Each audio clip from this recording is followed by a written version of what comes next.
The postseason testing in Abu Dhabi has wrapped up, and we've seen some surprising developments, especially when we consider that the lap times might not matter for many teams, given the different tire compounds and car setups. Still, it's clear that the adaptation process has gone more smoothly for some teams than others. One of the biggest talking points? The noticeable absence of the greatest star in the red suit and the battle for the second seat at Red Bull. So, what did we learn from this test? Could it shed any light on the current issues surrounding these teams? As we've seen in previous seasons, 2024 brought its own postseason tire test, where teams could use every tire compound except the C1, which didn't work well with the desert's heat. In place of that, teams tested the softest C6 tire, which is under consideration for the upcoming season. Right now, the full potential of this tire is still unclear, but we do have some interesting insights. For instance, Carlos Sainz from Ferrari posted the second fastest lap time and stayed on top for an impressive stretch before being overtaken by Lando Norris as temperatures dropped and the track conditions suited Ferrari's SF24 more than other cars. This testing session was relatively clean, with the only real hiccup being a spin from Norris. Otherwise, the focus was on how well the rookies and experienced drivers adapted to their new setups. Among the standout performers was Sainz, but other drivers also impressed. One in particular was Antonelli, who showed incredible pace and ended just behind his teammate, George Russell. Another notable driver was Nico Hülkenberg, who finished in P3, showing that he's adapting well to the machinery in his new role. But the real eye-catching performance came from one rookie in particular, Andrea Antonelli. This is a significant result for him, not just because of the immense pressure he's feeling after his Monza crash, but also because it's his first season in highly competitive machinery. He's been dealing with a lot, including battling the flu, which caused him to miss a recent Formula 2 race. Yet, here he was, impressing everyone during the test, finishing just behind his more experienced teammate, Russell. It's an impressive feat considering all the challenges Antonelli has faced. On the other side of things, the main focus of the test was Yuki Tsunoda's first outing with Red Bull in 4 years, after his time with the team as a junior driver. This session was particularly important because the team was comparing his times with those of Daniel Ricciardo, who previously stood in for Nyck de Vries. It seemed, however, that the test was more about evaluating Lawson's performance, as he's part of Red Bull's academy and the team has been focusing on promoting from within. Helmut Marko, Red Bull's motorsport advisor, has often emphasized the importance of maintaining that grassroots approach, which explains why Lawson has been getting the lion's share of attention. Tsunoda's time with Red Bull, though, didn't make the biggest impression. He completed 127 laps and ended with the 17th fastest time behind both Lawson and Isaac Hajar. However, Tsunoda defended his performance, stating that he immediately felt the limitations of the car once he got behind the wheel. He explained, "If you don't have confidence in the car, you can't feel its limitations, but I didn't struggle much to adapt. I'm actually feeling better than ever." Even his team principal, Laurent Mekies, backed him up, saying it would be unfair to judge Yuki based on just a tire test. After all, the data collected during these tests isn't always focused on speed but more on understanding the car's dynamics. Mekies added that it wouldn't be accurate to assume that Tsunoda isn't ready for the Red Bull seat just because of his performance here. In fact, these laps are more useful in understanding which sections of the car need refinement for the upcoming season. On the flip side, Lawson really made an impression during the Abu Dhabi test. He managed to complete the most laps of any driver over the course of the session, a solid 159 laps, showing impressive endurance and consistency. However, despite this, Lawson's lap times weren't as competitive as expected, landing lower than his teammate Liam Lawson's. But that's because the two had different testing programs, so it's not entirely fair to compare their performances directly. The key takeaway here is that Lawson's role seems to be firmly in the running for a Red Bull seat.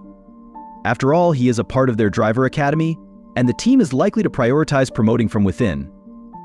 Interestingly, Lawson's closest rival, Isaac Hajar, also had a busy testing schedule, driving 110 laps.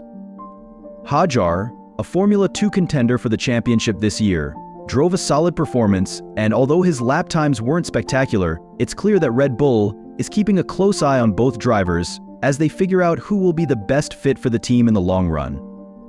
As for the rest of the rookies, the priority during this testing phase is getting comfortable with the car, figuring out its quirks, and understanding how to get the most out of the setup.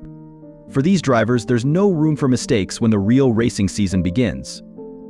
You can bet that these laps will help them understand the car's behavior, which will be crucial when they hit the track for the first race of 2025. It's all about adapting and gaining valuable data that will make a difference in the future.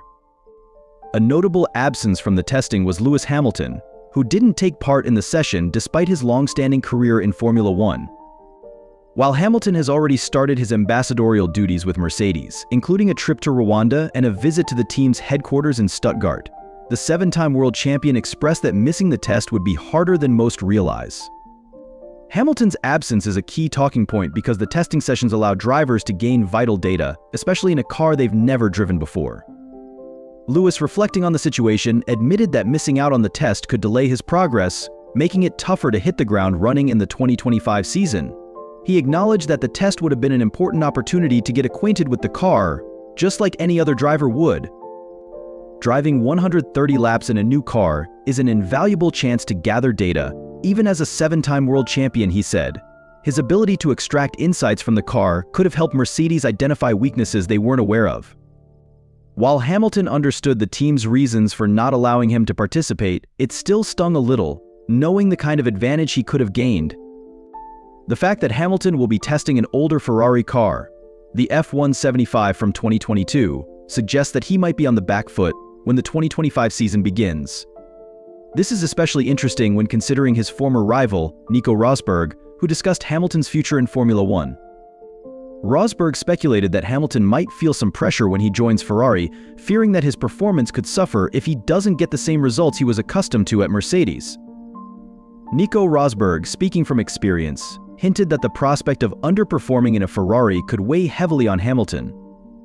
Rosberg, who fought fiercely with Hamilton for the title between 2014 and 2016, suggested that Hamilton's mindset might be affected by what happened during his time at Mercedes.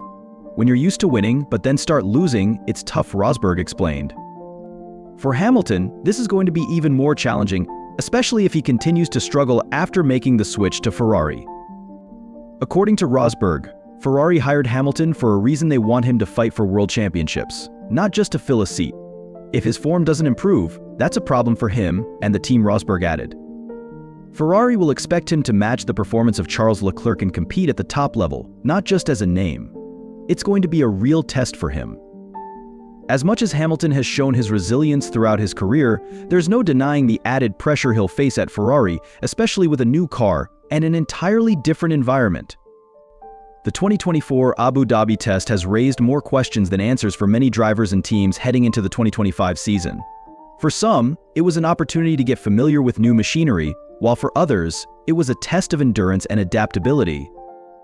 The rookies, in particular, gained crucial insights into how their cars behave, what adjustments need to be made, and what areas they need to work on before the real racing begins. It's clear that the performance during this test session won't define anyone's career, but it will certainly give us a glimpse into the driver's current state of readiness for next year. As the dust settles, many eyes will remain on teams like Red Bull, Ferrari, and Mercedes.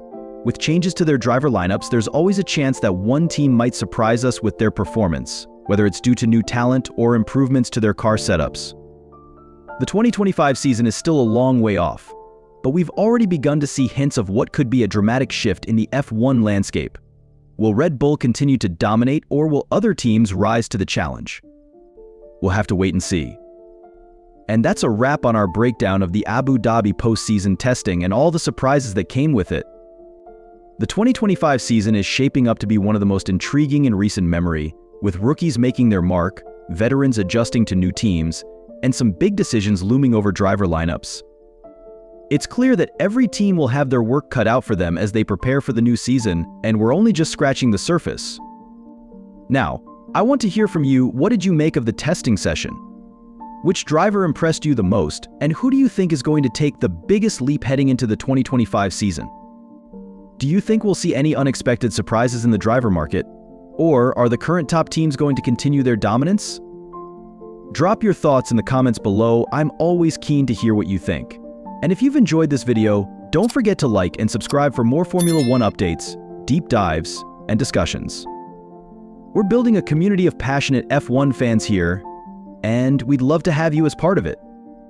Plus, if you're hungry for more F1 content, check out the video on your screen right now. We've got plenty of exciting discussions coming your way, and you won't want to miss out. Thanks for watching, and I'll see you in the next one. Let's get ready for a thrilling 2025 season.